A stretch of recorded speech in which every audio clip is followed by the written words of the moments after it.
The AA Daily Reflections for July 15th. Is it working? Is it working? Everything's working. Ooh, this is going to be a good one. The title, Pride. July 15th. For thousands of years, we have been demanding more than our share of security, prestige, and romance. When we seemed to be succeeding, we drank to dream still greater dreams. When we were frustrated, even in part, we drank for oblivion. Never was there enough of what we thought we wanted. In all these strivings, so many of them well-intentioned, our crippling handicap had been our lack of humility. We had lacked the perspective to see that character building and spiritual values had to come first, and that material satisfactions were not the purpose of living. 12 Steps and 12 Traditions, page 71. Time and again I approached the seventh step, only to fall back and regroup. Something was missing, and the impact of the step escaped me. What had I overlooked? A single word? Read but ignored? The foundation of all the steps, indeed the entire Alcoholics Anonymous program. That word is humbly. I understood my shortcomings. I constantly put tasks off. I angered easily. I felt too much self-pity, and I thought, why me? Then I remembered, pride goeth before the fall, and I eliminated pride from my life. If only it were that easy. Oh my goodness. Oh wow. Just came back from Austin, and my daughters went to see their older stepsister who's in college. So it was a lot of fun for them. She goes to school in San Marcos. So the wife and I stayed in Austin for a couple of nights, which was great, but it was wasn't great because I, of course, can't ever be happy, and I needed to get some work done. Anyway, that's neither here nor there. That is a character defect of mine.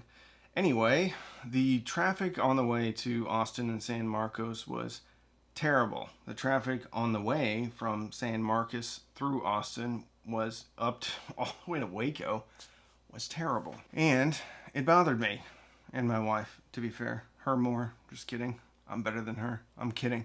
Anyway, I was asking myself, why is this bothering me? And somebody cut in front of me, and of course, I got upset about it. I've mentioned this before in some meetings and stuff. It's when somebody does something that I don't think they should be doing that angers me.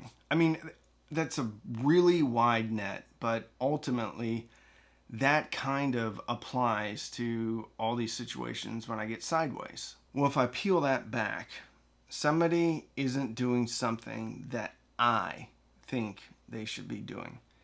Even if it's the law, even if most of society would agree with me, it's still them not doing what I think they should be doing, or a situation not happening how I think the situation should be happening.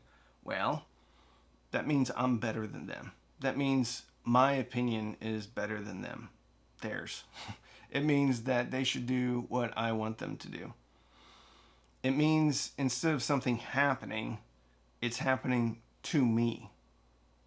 And therefore, I get upset about that. This reminds me of something that I've read hundreds of times, and maybe you have too. When I am disturbed, it is because I find some person, place, thing, or situation, some fact of my life, unacceptable to me. And I can find no serenity until I accept that person, place, thing, or situation as being exactly the way it is supposed to be at this moment. Nothing, absolutely nothing, happens in God's world by mistake. That's it. I mean, that's it. When I'm disturbed, it's pride, it's ego. Humbly asked him to remove our shortcomings. You know, that is, I don't know. This whole deal really, for me, is being right-sized. And when I say being right-sized, I don't mean like being right-sized in comparison to others. Time to wake up. I mean being right-sized compared to the universe, right? There is a God. He's the only reason that I'm sober. I call him he. You can call him whatever you want. He is the only reason that I'm sober today. He is the reason why I can have any type of serenity. So the world is his. It happens the way he wants it to happen. His will is reality. God's will is what reality is. It is happening.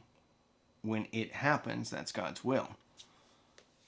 It's not happening to me in a way that I think it's happening to me. It's just happening, which is God's will. Being right-sized for me, humbly asking God to remove all my shortcomings. Humbly means being understanding where I lie in the universe. And that's, I am here. And that's it. I have no providence over anything that's happening in my life. Well, I can choose my behaviors, but the stuff that's happening around me, like, no, I didn't get a memo from God asking me what I thought about this situation and what I would like to do or have him do in this situation. I've missed that memo or email or carrier pigeon, however God would choose to communicate with me. My battery's going to die, so thank you for watching.